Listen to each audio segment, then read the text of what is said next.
नमस्कार। पॉलिटिक्स में आप सबों का स्वागत है। और आज हम पॉलिटिक्स में बात बिहार के उस पॉलिटिक्स की करने जा रहे हैं जिस पॉलिटिक्स के सहारे आरसीपी की जदयू में वापसी की खबरों पर मोहर लगती हुई दिख रही है। क्या यह संयोग है या प्रयोग है, या फिर कुर्मी राजनीति का एक सियासी दबाव है, या फिर नीतीश को घेरने की कोशिश है? बड़ा सवाल है, क्योंकि विधानसभा चुनाव के बाद जिस बहुमत के साथ नीतीश सत्ता में काबिज है, उसके बाद आरसीपी की ज़रूरत आज की तारीख में नीतीश के लिए कोई महत्व नहीं रखता है। ऐसे में आरसीपी के आने की खबरें पिछले एक सप्ताह से 10 दिनों से काफ़ी तेज़ी से खबरें आ रही हैं कि आरसीपी की वापसी हो सकती है। और कल उसी पटेल छात्रावास में या पटेल भवन में, जहां चंद घंटे पहले नीतीश गए थे, उसी पटेल भवन में आरसीपी भी जाते हैं और पूरे कुर्मी समाज के सामने एक सवाल जो पहले से तैयार किया गया था, कुर्मी समाज के उन छात्र नेताओं के द्वारा जो आरसीपी को पार्टी में शामिल कराने को लेकर सियासी समीकरण बिठा रहे हैं। उनके जन्मदिन से लेके और कल पटेल छात्रावास पहुंचने तक चूड़ा दही का आयोजन तो बस एक बहाना था। बस कोशिश यही थी कि इसके सहारे ये मैसेज जनता के बीच जाए। नीतीश वहाँ गए थे, इसलिए उस कार्यक्रम की महत्ता बढ़ गई थी। और उस के बाद ये बयान आना संयोग तो नहीं है।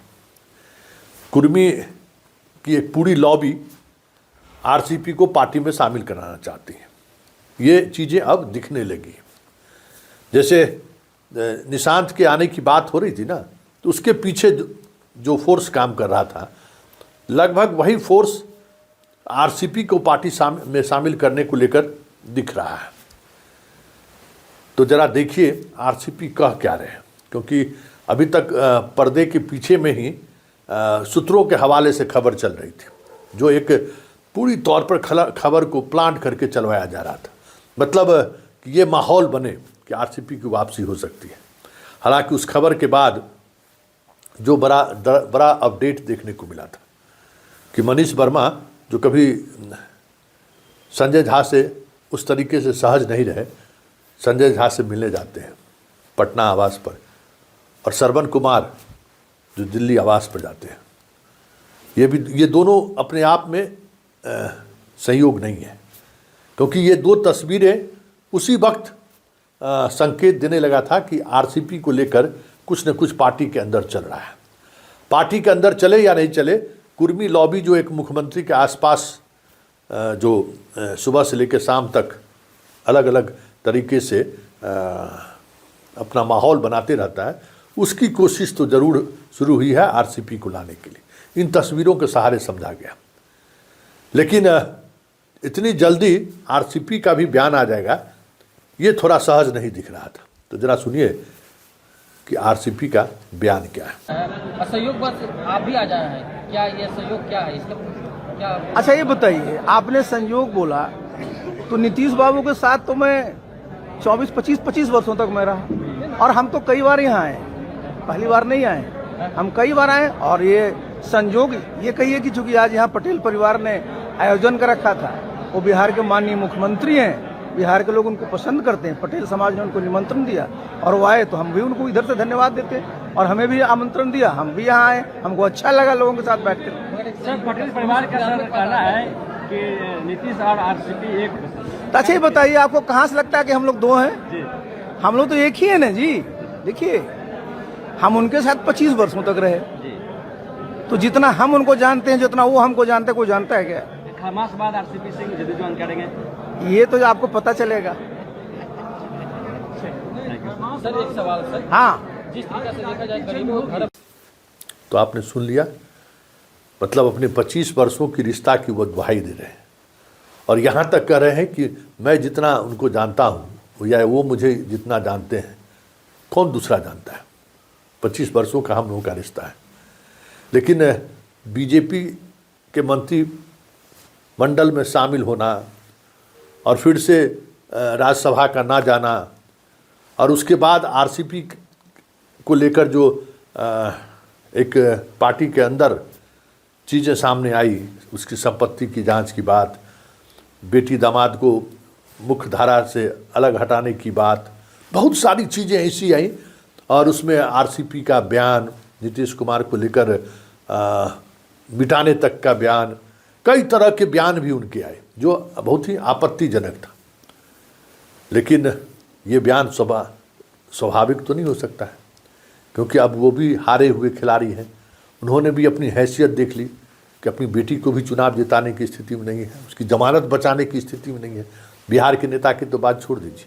हाँ, जिस समय नीतीश के साथ थे वो और जब अलग हुए उससे पहले तो वो नीतीश के बाद कौन, तो ये सवाल ही नहीं होता था, लोग आरसीपी को मान लिए थे।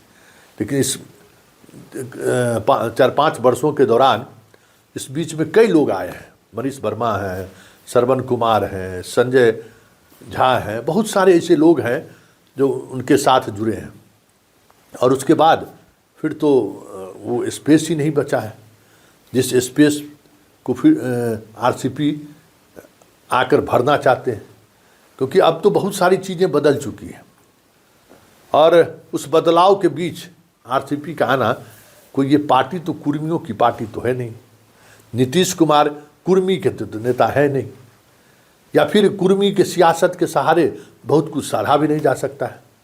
ऐसे में आरसीपी के इस बयान का मतलब क्या है, बड़ा सवाल है। क्या वो बाहरी ताकत जो ब्यूरोक्रेसी की ताकत है, देखिए आरसीपी की ताकत ब्यूरोक्रेसी की ताकत थी। जितने भी कुर्मी अधिकारी थे उसके पोस्टिंग, उसका ट्रांसफ़र, उसकी जिम्मेवारी आरसीपी के पास होती थी। आरसीपी के माध्यम से ही उन लोगों की पोस्टिंग होती थी। वो सहजता फिलहाल जब से आरसीपी गए हैं तब से वो सहजता कुर्मी अधिकारियों में नहीं है। कुमार रवि उस लेवल तक मतलब लॉबिंग नहीं कर पाते हैं, इसलिए अधिकारियों का जो एक संवर्ग है ना, वो आरसीपी का जदयू में वापसी हो, इसका सबसे बड़ा हिमायती है। क्योंकि नालंदा की राजनीति में तो आरसीपी को लोगों ने हाशिए पर पहुंचा दिया और आरसीपी को नालंदा के अब कुर्मी स्वीकार करने को भी तैयार नहीं होंगे, क्योंकि जिस तरीके की राजनीति उन्होंने नालंदा में की है उससे कुर्मियों में भी खासा नाराजगी है। इसलिए राजनीतिक तौर पर आरसीपी की वापसी हो, इसको लेकर बहुत कम लोग सक्रिय हैं।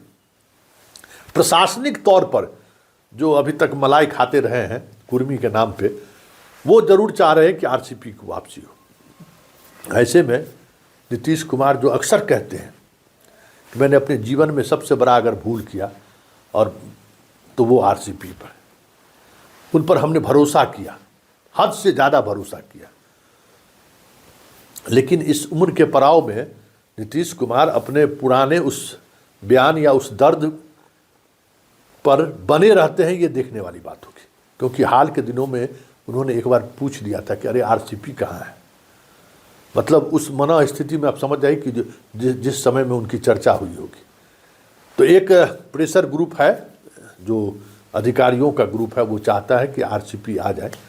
अब देखना दिलचस्प होगा कि आरसीपी की वापसी होती कैसे है, या फिर वापसी होती भी है या नहीं है। क्योंकि जदयू के अंदर अब आरसीपी की अगर वापसी भी होती है तो वो हैसियत अब आरसीपी की नहीं हो पाएगी जिस हैसियत में आरसीपी पार्टी से बाहर निकली थी। लेकिन इससे इतर जो सबसे महत्वपूर्ण सवाल है कि पदाधिकारियों का एक जो लॉबिंग करने वाला जो वर्ग है वो इतना प्रभावी है कि आरसीपी की जदयू में वापसी करा दे, बड़ा सवाल है।